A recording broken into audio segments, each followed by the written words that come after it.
کسی نے پوچھا ہے کہ کسی عالم و مفتی کو کسی بھی دینی و شرعی بات پر حق کہنے سے گھبرانا چاہیے، چاہے سامنے والا کوئی بھی ہو؟ بعض دیندار جان بوجھ کر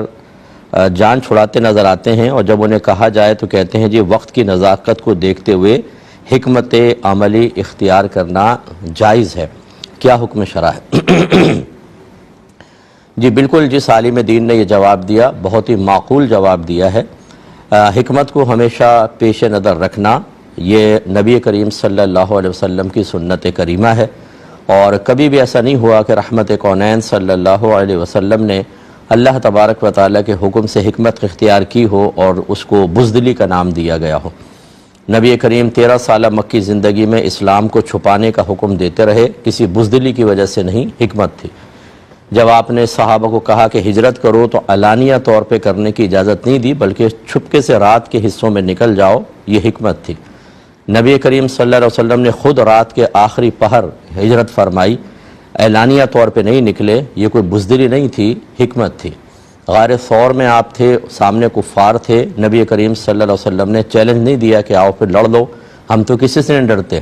بلکہ آپ نے حضرت ابوبکر صدیق رضی اللہ تعالیٰ عنہ کو تسلی دی کہ آپ گھبرائے نہیں، کیونکہ انہوں نے کہا تھا رسول اللہ اگر انہوں نے نیچے کی طرف دیکھ لیا تو ہمیں دیکھ لیں گے۔ سرکار نے فرمایا آپ غم نہ کریں، اللہ تعالیٰ ہمارے ساتھ ہے، یہ حکمت تھی، بزدلی نہیں تھی۔ جب آپ مدینہ منورہ تشریف لائے تو یہود کو فوراً جلا وطن نہیں کیا، بلکہ باقاعدہ ان کے شرور سے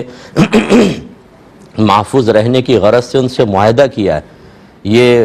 حکمت تھی، بزدلی نہیں تھی۔ ایک طویل عرصے تک آپ منافقین کو برداشت فرماتے رہے اللہ کے حکم سے، کیونکہ ابھی حکم نہیں تھا کہ ان کو اپنی صفوں سے باہر نکال دیا جائے، یہ بزدلی نہیں تھی، حکمت تھی۔ آپ عمرہ کرنے کے لیے تشریف لے گئے، کفار نے آپ کو روک لیا، صلح حدیبیہ ہوئی، اس سال آپ محصر ہوئے